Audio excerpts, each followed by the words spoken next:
निवृत्त लष्कर अधिकारी तसेच ठाणे भूषण पुरस्कार विजेते मेजर सुभाष गावंड यांचे गुरुवारी वृद्धापकाळाने निधन झाले.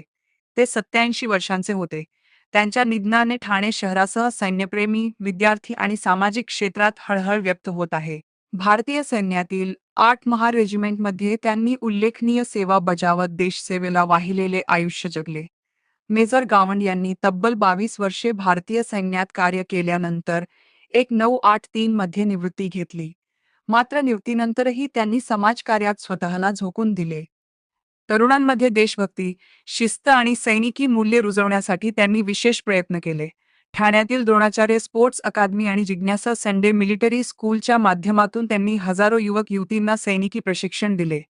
त्यांच्या मार्गदर्शनाखाली 5,000हून अधिक विद्यार्थी सैन्यात भरती झाले असून अनेक अधिकारीही घडले आहेत. Air rifle shooting, map reading, drill, fire fighting आणि रेस्क्यू ऑपरेशन यांसारख्या विषयांचे प्रशिक्षण देत त्यांनी विद्यार्थ्यांना सैन्य क्षेत्रासाठी सक्षम केले. ठाणे पूर्वेतील न्यू इंग्लिश स्कूलमध्ये त्यांनी अत्याधुनिक एअर रायफल शूटिंग रेंज उभारली होती. Major Subhash Gawand air rifle shooting range या नावाने प्रसिद्ध असलेल्या या केंद्रात सर्व वयोगटांसाठी प्रशिक्षणाची सुविधा होती. रॉक क्लाइम्बिंगसाठीही त्यांनी विशेष भिंत उभारली होती.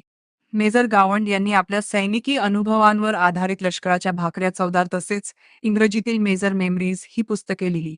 सैन्यातील जातपातविरहित आणि धर्मनिरपेक्ष संस्कृतीवर त्यांचा ठाम विश्वास होता. त्यांच्या कार्याची दखल घेत महाराष्ट्र शासनाने विशेष पुरस्काराने गौरव केला होता. तसेच ठाणे महानगरपालिकेच्या ठाणे भूषण पुरस्कारानेही त्यांना सन्मानित करण्यात आले होते. त्यांच्या पश्चात मुलगी दीपा, जावई आणि नातवंड असा परिवार आहे. मेजर गावंड यांच्या निधनाने सैनिकी क्षेत्रातील प्रेरणादायी व्यक्तिमत्व हरपल्याची भावना व्यक्त होत आहे.